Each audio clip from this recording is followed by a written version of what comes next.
So, Phil, it's another day where we can't go flying. And when we can't go flying, we decide to record something.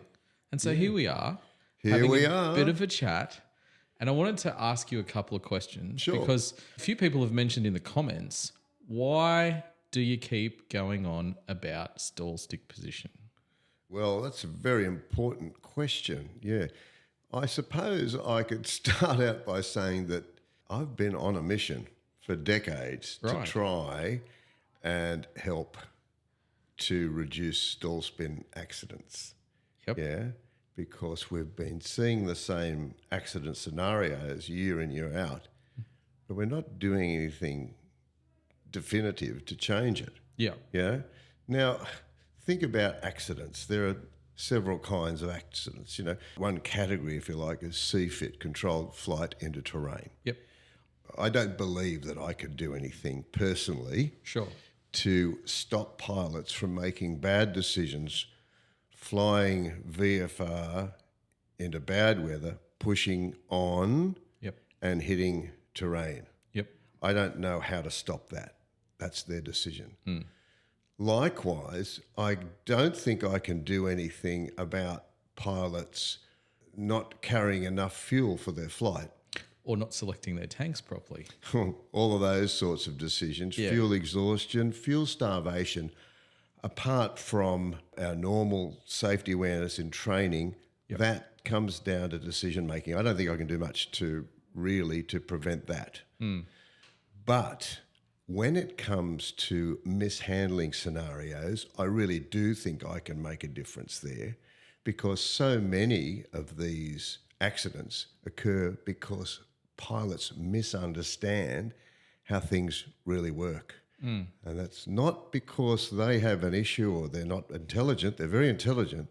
They're responding to the way they've been trained. And our training methods and content has been flawed for a long time. We haven't changed since World War II. We're still using World War II techniques.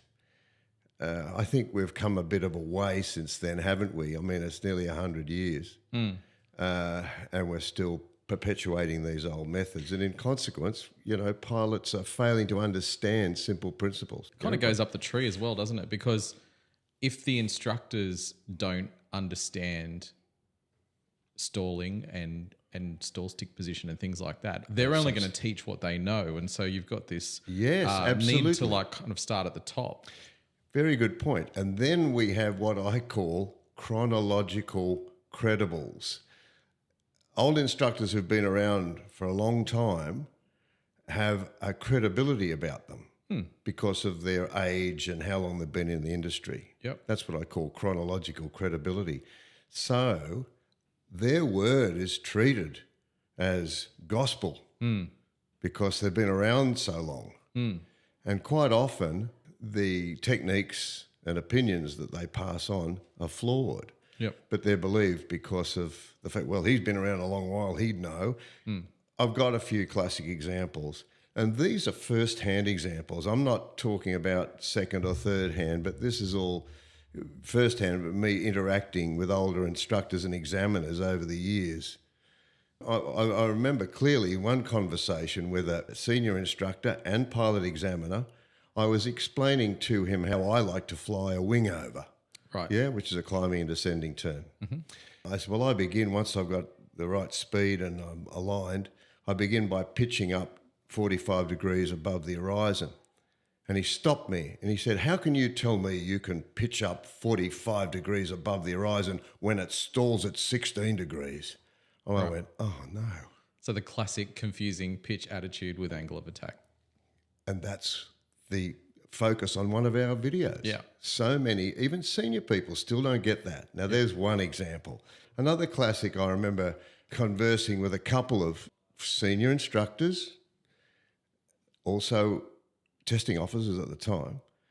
There were three of us, a three-way conversation. One said to the other one, well, everybody knows that in a 60-degree bank turn, the stall speed increases. And the other fellow said, not necessarily, only if the wing's loaded. And the first fellow said, well, now, I won't mention his name, now, Fred, I know you've lost your marbles. Now, we have a term here at the flight school and it's called rage bait. But sometimes people post things in the comments. And one of the things we see in the comments a lot is that people assume that when you're turning, you're maintaining level flight. You have a look at a lot of the turning briefs. It says forces in a turn. As the bank angle increases, the load factor increases. Well, it doesn't unless you're trying to maintain height. And that is the issue that's associated with the story I just told. The response was, well, stalling speed doesn't go up with bank unless the wing is loaded, unless you're trying to maintain height. What does loading mean? Load factor is G.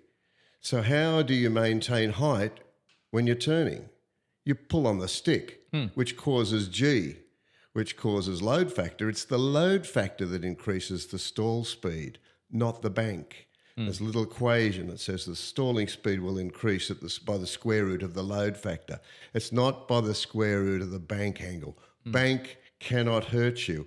It's trying to maintain height in the turn that causes the load factor, which causes the stall risk. And of course, if you are moving the stick towards you, you're getting closer to the stall stick position. This goes right up the chain as well because, I read accident reports from the ATSB and that even says it was a steep bank angle at low speed. And see that? We see it everywhere. Isn't that insidious? So very senior people and senior departments are still blaming the stall on airspeed and bank angle.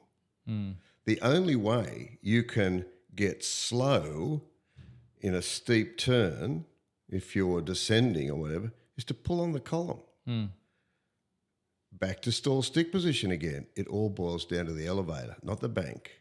I've gone to some pain with you in various aeroplanes to try and demonstrate that and prove it. Yeah. Think of that wing over, those several wing overs we flew where we pitched up something like 70 degrees above the horizon. We had the airspeed off the clock. Yep. We had 90 degrees of bank on, but there was no stall because the elevator was still neutral. That leads me on to the next little story. I was with another very senior instructor and examiner, and we were doing a spot landing competition. This is years ago, 30, 35 years ago in Cessna 150s. Yep. And the other examiner I was with, I called it testing officers then, said, these little 150s, you can get the speed back below 40 knots, but it won't stall. And then he said, don't ask me why. Oh, no. No elevator position anyway, because he wasn't pulling back towards stall stick position. Yeah. It's amazing. We get back below 40 knots, but it won't stall, but don't ask me why. Amazing, isn't it? It is. It's funny, my mum asks me what I do. She's in her 70s. Yeah. And I said to her, we're making videos with Phil, we're trying to explain this concept that there's a certain elevator position that you can achieve that will cause the aeroplane to stall. Oh, she goes, well, that sounds simple. I said, it is. And she said, well, why don't they tell everyone? And to her, it just, if you get to an elevator position where it will stall, why don't you tell people? Why don't you tell your dear old mum, bless her heart? Yes. Oh, I've got another one here I just recalled with two other senior instructors that again, years ago, talking to young impressionable pilots. So now listen, fellas, just remember, so long as you keep your nose below the horizon, you're never going to stall. What an awful thing to say.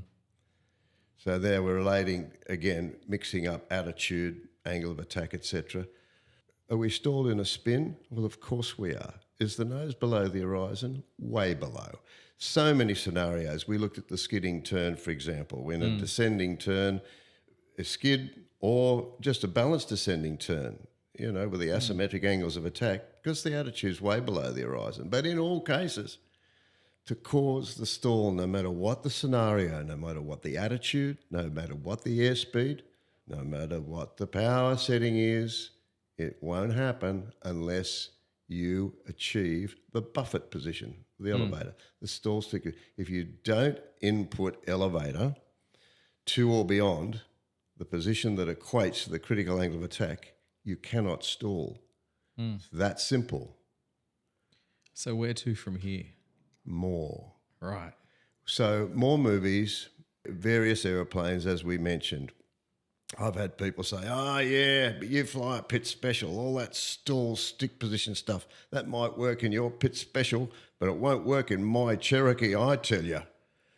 It'll vary, with thrust and airspeed. Control forces vary with thrust and airspeed. The critical angle of attack is a constant. So that's why I'm trying to have a look at a variety of aeroplanes. I get all sorts of other comments too. That stall stick position, that can't be right. It's too simple, Phil. Aeroplanes are more complicated than that, That's the beauty, isn't it? Yeah. Well, they're not. That stall stick position, that'd have to be rubbish. If that was true, the manufacturers would make it so that you could never get near it and you'd have a stall-proof aeroplane. And I thought, good point. So what they're saying is we'll never be able to stall, if the theory is correct, if the manufacturers make it so you can't get to the stall stick position. I said, very good point. But we want to be able to stall. I said, what do you mean we want to be able to stall? Well, we want to be able to land. Yes. And then they went, yeah. Yeah, okay, well, yeah, I suppose you're right. We need to put our money where our mouth is, get in a variety of aeroplanes and put it to the test. Don't take my word for it. Yeah, it's not an opinion. It has to be fact and it has to be proven. That's what I'm setting about doing. I've got so much stored up in here from 50 years worth that I want to get it out. I just want to help. Yep. I want to try and be helpful. Yeah. Not trying to be smart. I'm not trying to have one-upmanship or anything like that. Well, hopefully we'll get some good weather in the next few days and we'll go out and we'll make another movie. More movies. Absolutely. I want to start using some twins as well. Yep. Yeah, so let's try the concept in some multi-engine airplanes and some heavier ones. Let's also have a look at some VMC demonstrations in the twins too. So that's a minimum control speed. That's right. Let's do it. Let's do it, Jonno. I promise I'll smile. Oh, look, this is where we need to, if we want to wrap up the conversation, I'm so pleased that you're starting to smile a little bit more. We've had some fascinating comments from our lovely viewers. Some and people, as I say, they are lovely. They are lovely. Some people thought you were torturing me. I was there under some kind of duress.